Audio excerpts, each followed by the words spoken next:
Hello hi friend नमस्कार। आज मोर पत्रपोड़ा खायापाई भारी इच्छा है। तेणु बो को कहली दीपहर पत्रपोड़ा पतुआ खायापाई। बो आलू नहीं आसला, सरू सरू करी काटिदेला आलू को।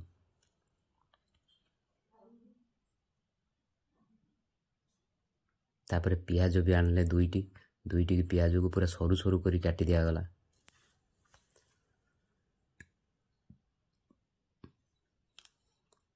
देखुछन तो पूरा सरू सरू काटा गला।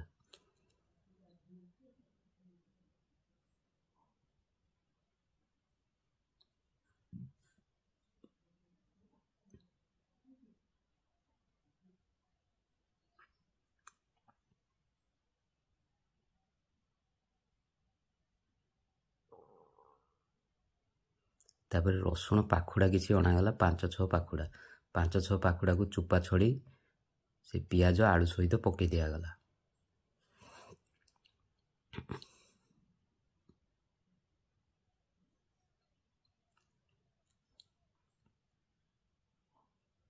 पकई सारा पर ताकू भल भाव पानी रे धोई दुआ गला।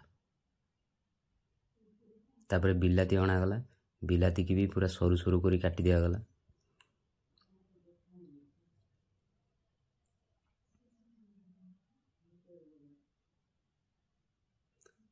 तापर जीरा लंका गुंड हलदी गुंड किसी कंचा लंका पकई दिगला ताहारी सहित। तापर किसी अदा रसुण पेस्ट बटा पेस्ट को पकई दिगला। तापर किसी सोरिष बटा होता से सोरिष को भी पकई दिगला।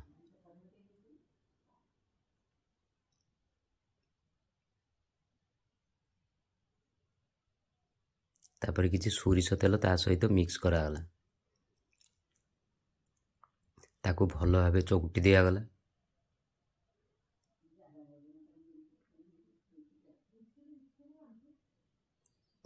तापर कदली पत्र एवं शाल पत्र कदली पत्र देहरे आम सब किसी रखी दिगला। ता देहरे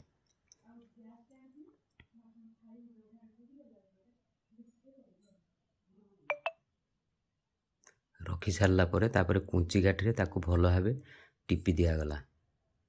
जो भाया माने आलू बिलाती माने बाहर को न आसब से भल भाव टिपी दिगला।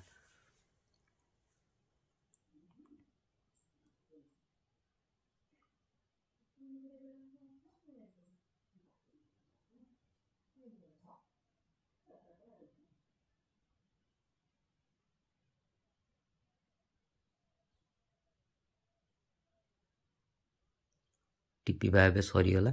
तापर आम चुली रे नहीं माने चुली जलू नथिबो खाली अंगार थिबो। अंगार रे नहीं ताको पुती दिगला अध घंटे पाई। पुती सारी ताको अंगरा को ऊपर दे दिगला।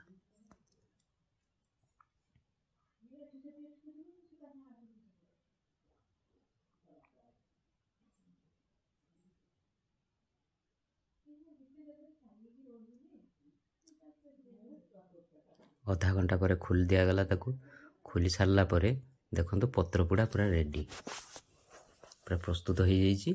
तेणु एबे आमे टेस्ट करिवु।